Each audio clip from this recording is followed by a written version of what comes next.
Aside from the judiciary, let's talk about the role of political parties. And I'll ask this question. It's on Twitter from one Stanley Wabomba. He asks, has the amendment of the Political Parties Act enhanced integrity in the electoral process ahead of the August polls?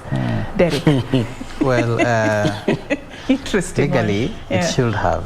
Because there's a provision, I think, Section 38H, that requires political parties to also vet candidates and ensure that they meet all the constitutional standards, including ethical and moral standards. So ideally, it should, but ideally, underline ideally. Yeah, and the big question has always been, how do you do that vetting?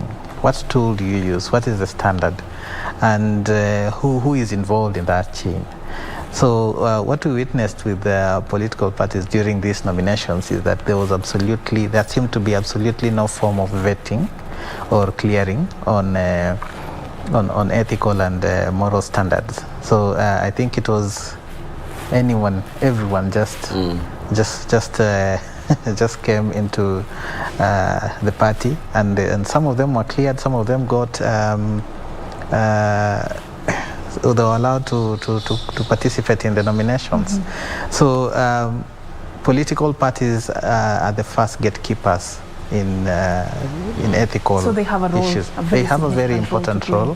But we've actually seen some party blocking out aspirants or prospecting aspirants from contesting for office. We saw it with the Jubilee Party in Nakuru. And the NYS, Girita, she was blocked, and during the last election, I think also either Jubilee and ODM also blocked some candidates because of ethical issues, but they handle it very softly. I don't think there's any significant improvement, but it's something they're actually legally required to do, but they don't. Yeah. But just to add.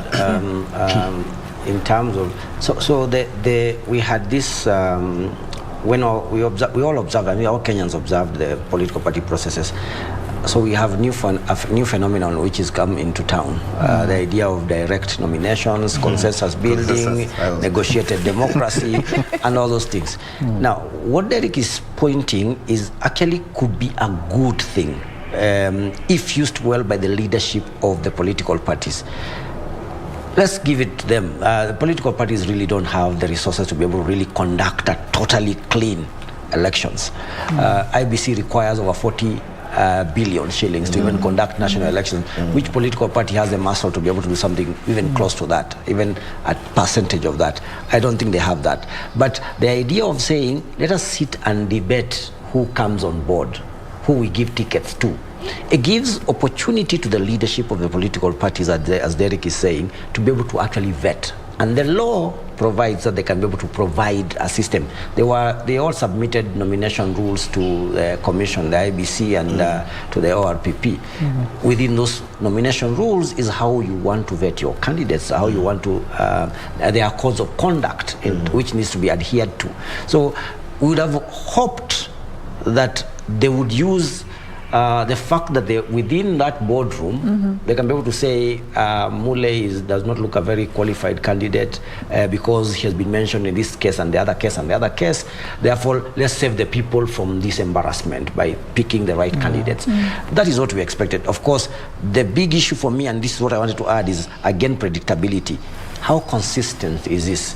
Did we see places where somebody we thought would have been vetted out went through, and the same party at another instance actually does a good thing? So these inconsistencies and lack of predictability, people don't know what to think. So it is applied. Yes, it's selective. Selective application of a particular.